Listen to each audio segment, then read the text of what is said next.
வயது 50 கடந்த பிறகாவது வாழ வேண்டும் என்று நினைத்தால் உன்னை வாழ்த்த மனமில்லாதவர்கள் இருப்பார்கள். அவர்களை பற்றி கவலைப்படாதே.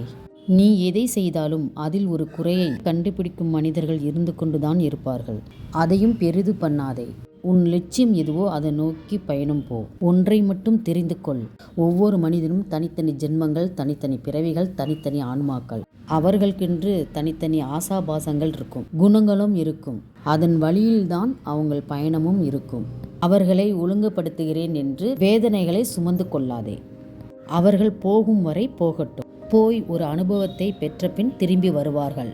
அதுவரை நீ பொறுமையாக இருக்க வேண்டும். அவர்கள் போன பாதை நல்லதா கெட்டதா என்பதை இவர்களாக உணர்ந்தாதான் ஓர் உண்மை தெரியும். அந்த உண்மையை நீ முன்கூட்டியே சொன்னால் உன்னை அவர்களுக்கு பிடிக்காது. இதுதான் வாழ்க்கையின் தத்துவம், உண்மை. அவர்கள் பூர்வ புண்ணியத்தின் அடிப்படையில்தான் குணங்களும் செயல்களும் இருக்கும். அது உடன் பிறந்தவர்களாக இருந்தாலும், நண்பர்களாக இருந்தாலும், கணவன் மனைவியாக இருந்தாலும், பெற்ற குழந்தைகளாக இருந்தாலும், பேரம் பேத்திகளாக இருந்தாலும், எந்த உறவுகளாக இருந்தாலும் அவர்களது பிறவி குணம் ஒருபோதும் மாறாது.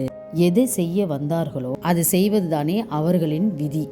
இதை நீ மாற்றி அமைக்க முடியுமா? ஒதுங்கி நின்று வேடிக்கை பார். பந்த பாசத்தில் உள்ளே விழுந்து கெட்ட பெயரை சம்பாதித்து கொண்டு இருக்காதே. அவர்களுக்கு அனுபவம்தான் குரு.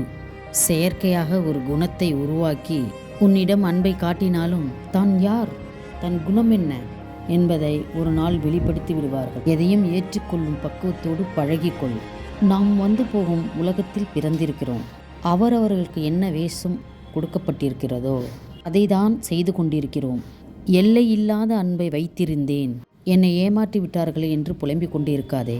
கடலுக்கும் எல்லை வைத்திருக்கான் கடவுள். நீ உன்னை எப்படி வைத்துக்கொள்ளும் என்று நினைக்கிறாயோ அப்படி வைத்து கொண்டு வாழ பழகிக்கொள். நன்மை வந்தாலும் தீமை வந்தாலும் உனக்கு ஒரு அனுபவம் கிடைக்கும். அதை வைத்து உன்னை திருத்தி கொள்ளலாம். இன்பமானாலும் துன்பமானாலும் அதை நீயே கற்றுக்கொள். அதை பகிர்ந்து கொள்வதற்கு ஒரு துணையை தேடாதே. நீ பெண்ணாக இருந்தாலும் ஆணாக இருந்தாலும் வரும் துன்பத்தை, ஆற்றலை உருவாக்கிக்கொள். மனிதன் மீது வைக்கும் நம்பிக்கையை விட இறைவன் மீது வைக்கும் நம்பிக்கையை அதிகரித்துக்கொள். உன் கண்ணீரும் உன் கவலையும் உன்னை பலவீனமாக காட்டிவிடும். அழுவதாலும் சோர்ந்து போவதனாலும் ஒன்றும் நடக்கப் போறது இல்லை. எப்படி இருந்தாலும் அந்த சுமையை நீ தான் சுமந்து ஆக வேண்டும். அழுது சுமைப்பதை காட்டிலும் ஏற்று சுமப்பது உனக்கு சிரமமில்லாமல் இருக்கும்.